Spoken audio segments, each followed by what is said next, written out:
My girlfriend told me I was insecure for not wanting her to sleep in the same bed as her male best friend. I said, "You're right," broke up with her, and started dating the best friend's ex. Alright Reddit, buckle up because this one's a doozy. My ex-girlfriend genuinely thought I was the problem for not wanting her to share a bed with another dude. Called me insecure, controlling, and jealous. So I agreed with her, packed my stuff, and somehow ended up dating the one person who could expose exactly how full of garbage she was. Life's funny that way. I'm Cole, 29, and I work as a civil engineer for a firm in North Carolina. Been here since college because I actually like humid summers and sweet tea, and also because my job pays well and I've got a nice little townhouse that's almost paid off. Nothing flashy, but it's mine. Got a truck that runs, a dog named Bruno, who thinks he's a lapdog despite being 80 pounds.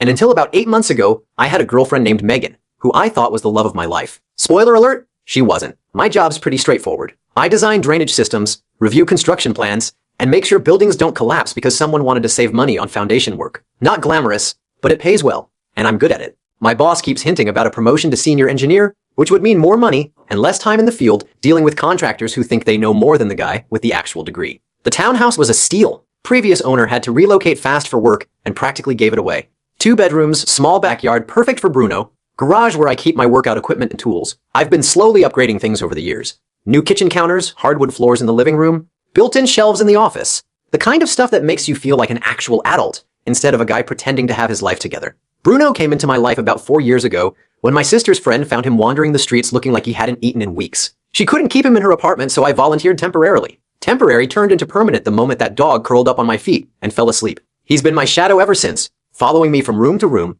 like he's afraid I'll disappear if he looks away too long. Let me paint you a picture of how this whole disaster started. Megan and I met at a friend's wedding 3 years ago. She was a bridesmaid, I was one of the groomsmen, and we spent the entire reception talking in the corner, while everyone else did the electric slide. She was a dental hygienist, had this infectious laugh, and seemed genuinely impressed that I owned furniture that didn't come from a college dorm room clearance sale. The wedding was for my college roommate Brad, and his now wife Michelle. Big outdoor ceremony at this vineyard about 2 hours from the city. I'd known Brad since freshman year when we got paired as roommates and bonded over our shared hatred of 8 a.m. classes. Good dude. Terrible taste in music, but good dude. Megan was Michelle's co-worker. They worked at the same dental practice downtown, and Michelle had asked her to be a bridesmaid because they'd gotten close over the year. I noticed her during the ceremony, mostly because she kept making faces at Michelle to try to make her laugh during the vows. Seemed like someone with a sense of humor. Reception rolled around and somehow we ended up at the same table. Started talking about random stuff. Favorite movies, worst first dates, whether pineapple belongs on pizza. She had this way of making everything feel easy, like we'd known each other for years instead of hours. By the time the DJ started playing Bruno Mars, I'd already asked for her number and she'd already given it. We started dating immediately after that wedding. Things moved fast, but it felt right, you know? First date was coffee that turned into dinner, that turned into walking around downtown until midnight, because neither of us wanted the night to end. Second date was a hiking trip with Bruno, and she didn't complain once about the mud or the bugs. Third date she came over and we made dinner together, while Bruno watched hopefully from his spot in the corner. Within 6 months she basically lived at my place, even though she kept her apartment for appearances, because her parents were traditional. Whatever, I didn't mind.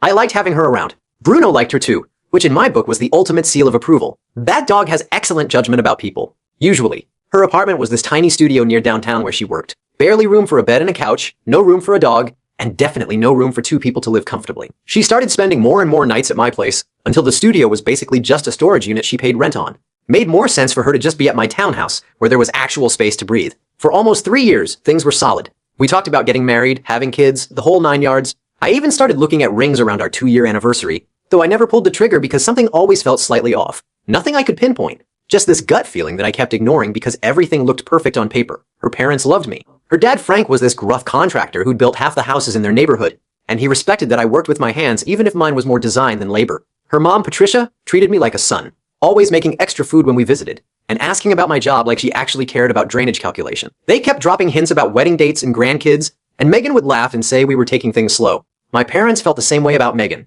My mom thought she was delightful, always commented on how polite and put together she was. My dad liked that she actually talked to him about sports, instead of just nodding politely like previous girlfriends had done. My sister thought she was a little too perfect, but kept that opinion mostly to herself until later. Then came Damon. Damon was Megan's best friend from high school. They'd grown up on the same street, went to prom as friends, stayed in touch through college even though he moved to Atlanta for some finance job. According to Megan, they were like siblings, purely platonic. Nothing romantic had ever happened between them and nothing ever would. I'd heard about Damon for years but never actually met him. He was just this abstract figure in her stories, someone she'd text occasionally or FaceTime during holidays. I had zero problems with it because why would I? Everyone's got old friends. I've got buddies from high school I still talk to, and if any of them moved back to town, I'd be excited too. The stories about Damon were always positive. How he helped her study for finals in high school. How he drove 2 hours to pick her up when her car broke down sophomore year of college. How he always remembered her birthday and sent funny cards. He sounded like a good guy, the kind of friend everyone wishes they had. Then Damon announced he was moving back to North Carolina. His company opened a branch in Charlotte, about 40 minutes from where we lived, and he'd been offered a senior position. Something about managing accounts for major clients. The kind of job that sounds impressive at dinner parties, but nobody really understands what it actually involves. Megan was ecstatic when she told me the news.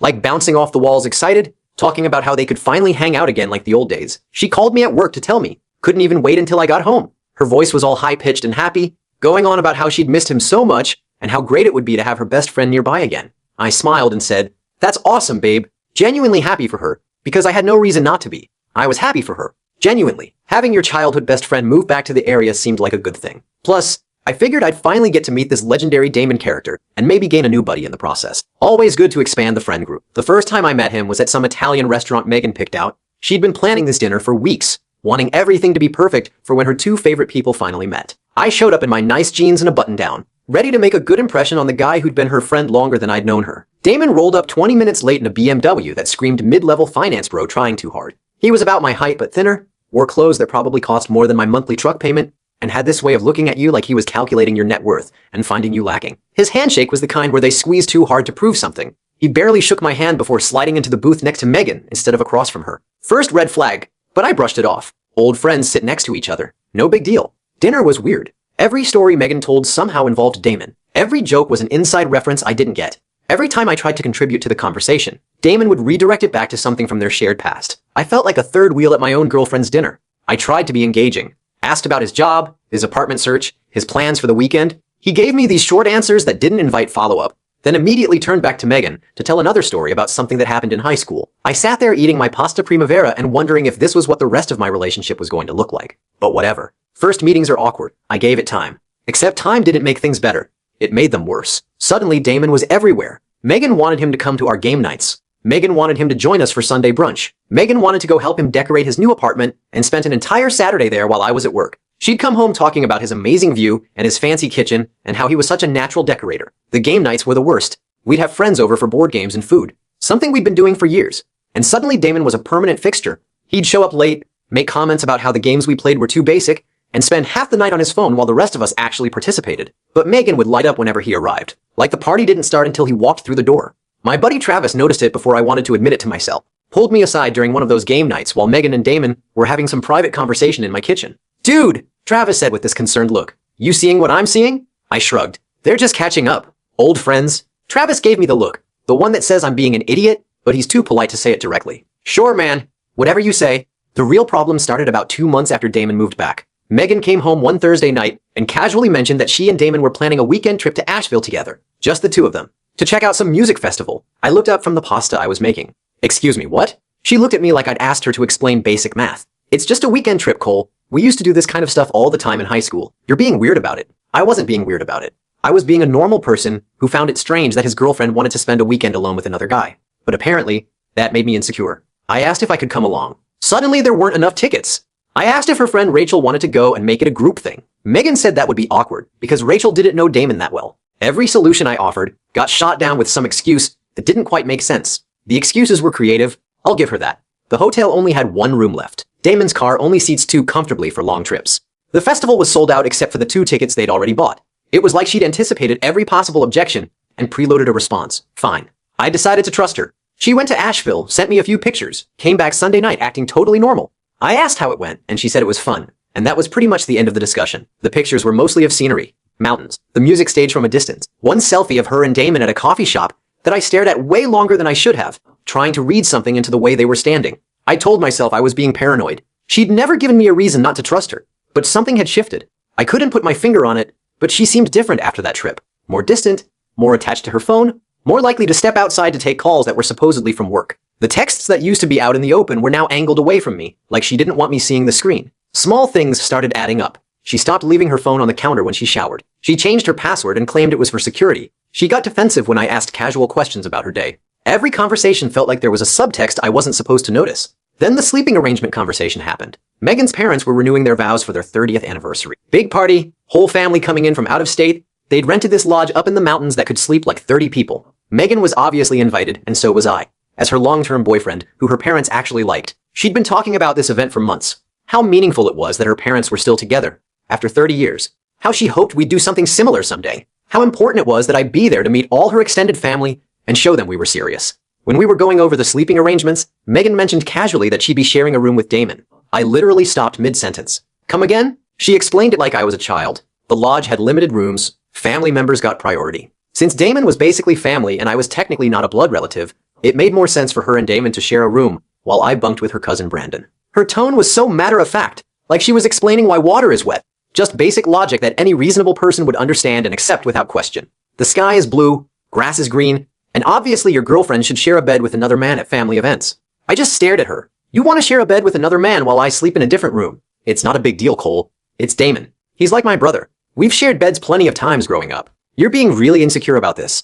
There it was. The magic word. Insecure. The word hung in the air between us like a challenge, like she'd played a trump card that was supposed to end the discussion. How dare you have feelings about this situation that make me uncomfortable? The real problem here is your emotions, not my actions. I took a breath, tried to be calm, tried to be rational. I explained that I wasn't comfortable with that arrangement. That, as her boyfriend of nearly 3 years, I thought it was reasonable to expect we'd share a room at a family event. That asking to not have your girlfriend sleep in the same bed as another man wasn't controlling or jealous. It was basic relationship boundary. I kept my voice steady. Didn't raise it, didn't accuse, just stated facts. This makes me uncomfortable. I would like us to share a room. This is a reasonable request from someone in a committed relationship. She exploded, accused me of not trusting her, said I was trying to isolate her from her friends, called me possessive and controlling, and said she was tired of walking on eggshells around my fragile masculinity. All because I didn't want her sharing a bed with Damon. The transformation was instant. 1 second she was my girlfriend explaining sleeping arrangements, the next she was a stranger screaming at me about what a terrible person I was. Every perceived slight from our entire relationship came pouring out like she'd been keeping a list.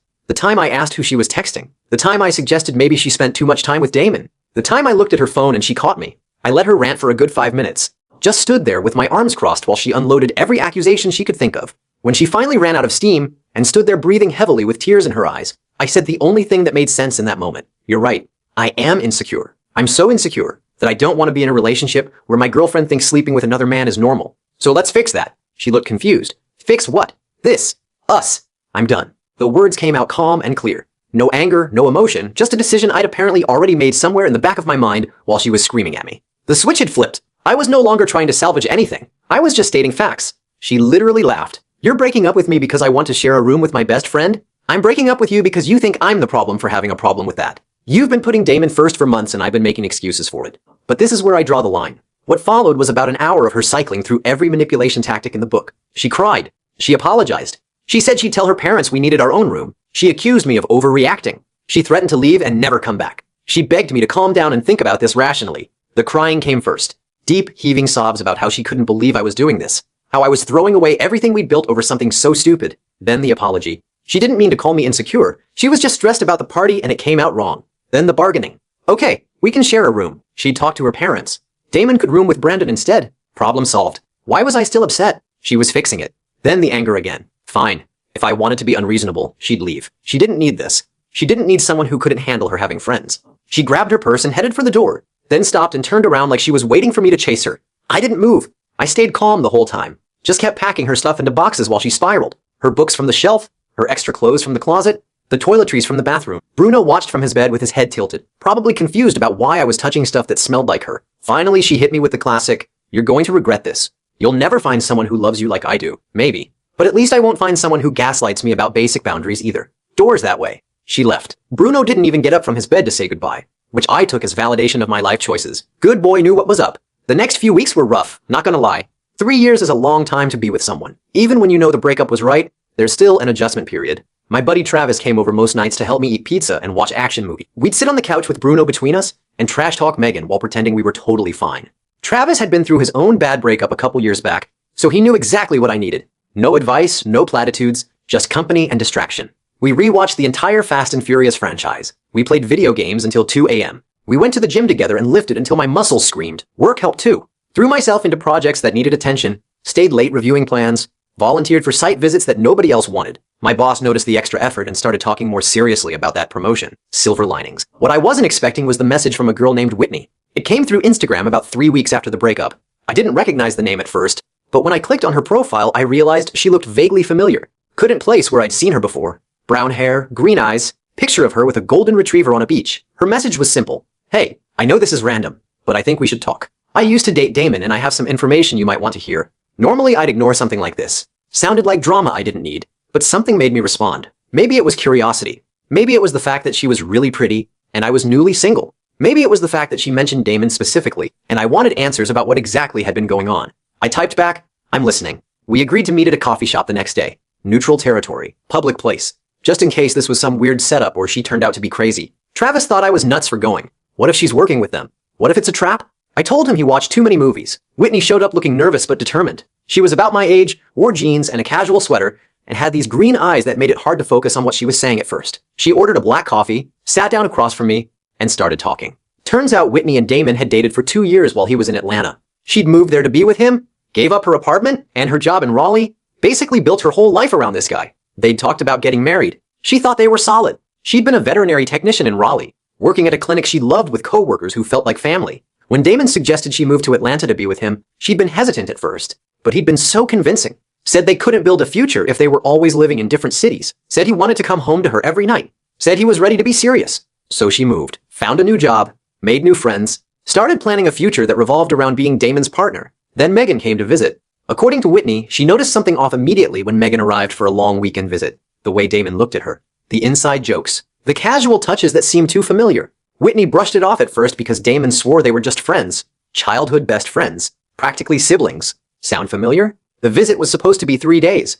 Megan had flown in for some kind of conference and was staying at Damon's apartment because hotels were expensive and they were such good friends. Whitney had offered to take time off work to show Megan around the city. Damon said that wasn't necessary, that he had it covered. Whitney watched them together that weekend. The way Megan would touch Damon's arm when she talked. The way they'd finish each other's sentences. The way they'd have entire conversations with just looks, leaving Whitney out completely. She told herself it was normal for old friends. She told herself she was being paranoid. About a month after that visit, Whitney found texts on Damon's phone. Nothing explicit, but definitely not the kind of text you send your platonic friend. Pet names. Flirty comments about missing each other. Plans for when they could finally be together without anyone getting in the way. When she confronted Damon, he turned it around on her, called her crazy, said she was reading into things, accused her of being jealous and insecure, and unable to handle him having female friends. The gaslighting was textbook, Whitney said, stirring her coffee. Made me think I was the problem, that I was paranoid and possessive, that I was sabotaging our relationship with my trust issues. She believed him, apologized for going through his phone, tried to be more understanding, tried to be the cool girlfriend who didn't freak out about her boyfriend's female friends.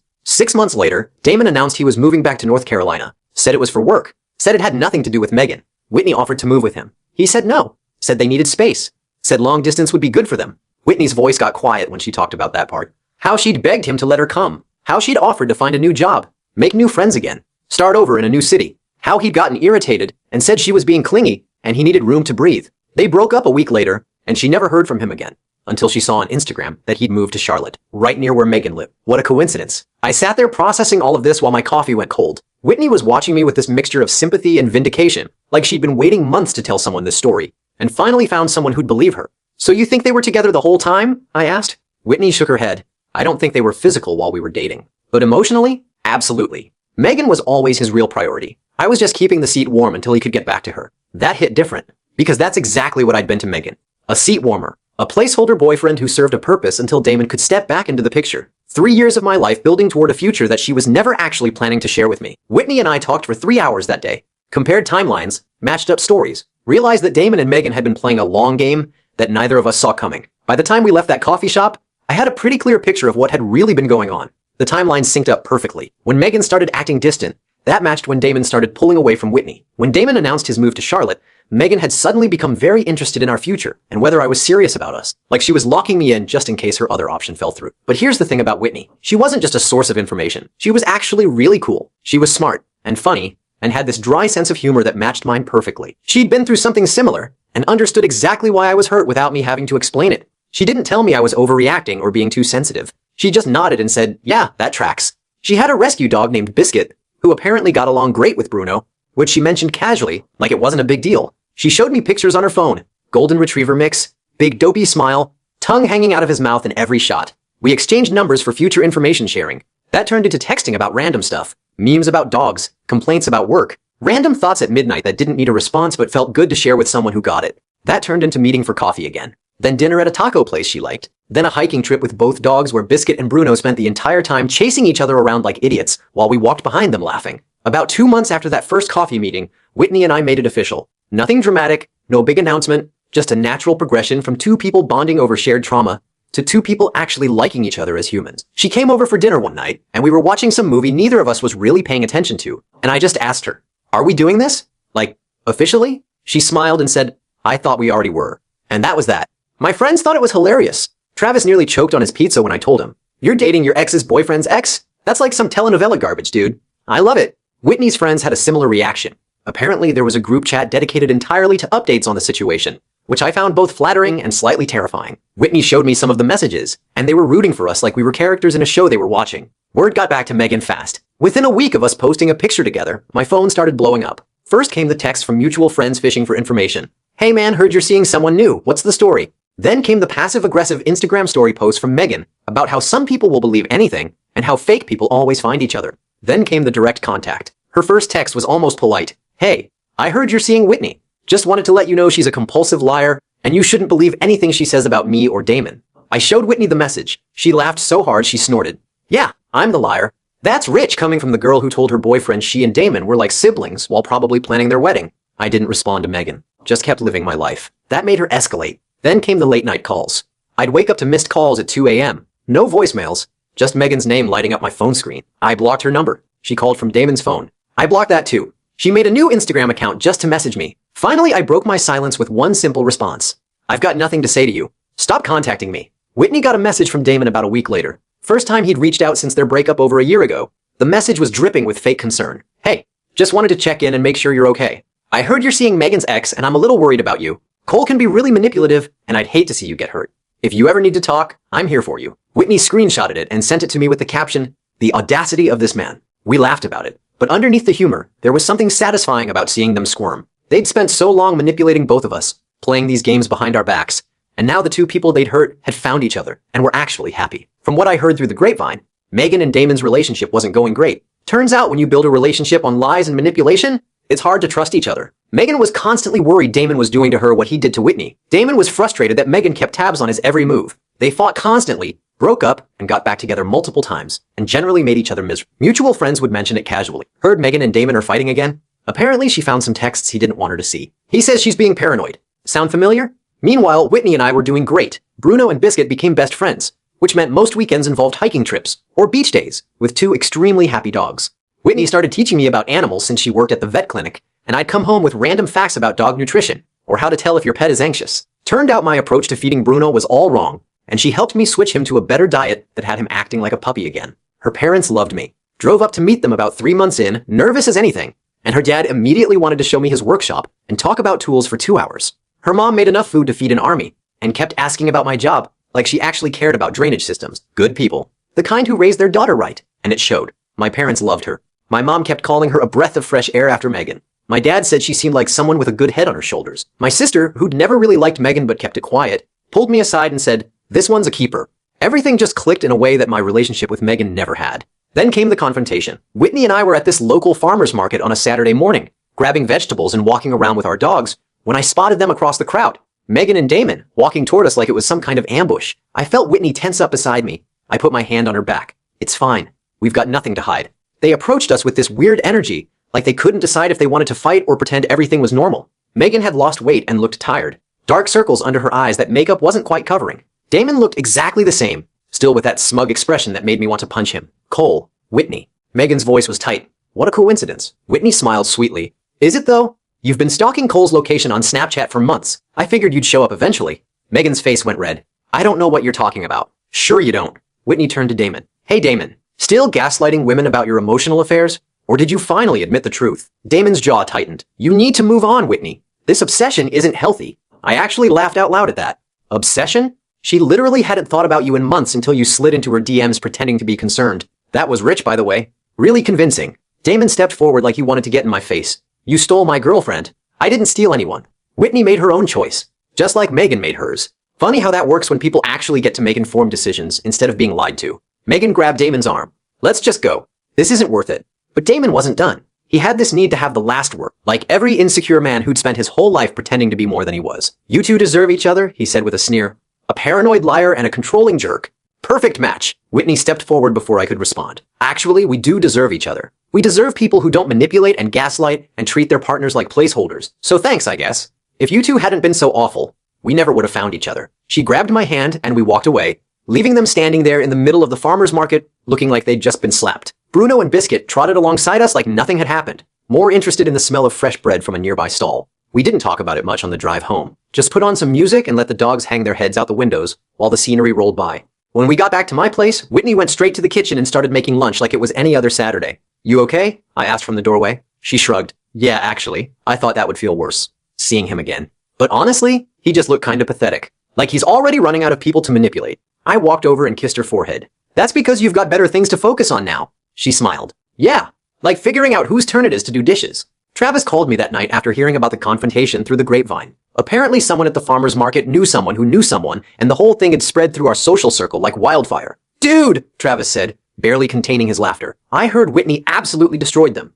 like verbally demolished. Is that true? Pretty much. She handled it better than I would have. Man, you really found a good one, didn't you? Yeah, I did. That was about 4 months ago. Whitney and I moved in together last month, found a place with a big backyard for the dogs, and enough space for both of us to have our own areas. She turned the spare bedroom into a craft room for her jewelry making hobby. I set up a home office where I can work remotely on days when I don't need to be at job sites. We talk about the future sometimes. Marriage, kids, the whole thing. The moving process was actually pretty smooth. We found this 3-bedroom ranch on the edge of town with a fenced yard that made both dogs lose their minds with excitement. First day we moved in, Bruno and Biscuit spent 3 hours doing laps around the property like they'd won the lottery. Whitney and I sat on the back porch with boxes still piled up in the kitchen, watching them run and laughing about how absurd our situation was. Her parents drove down to help us move. Her dad spent the whole weekend making sure everything was level and properly installed while her mom organized our kitchen cabinets better than we ever could have done ourselves. My parents came the following weekend with a housewarming gift and my mom's famous lasagna. Everyone got along.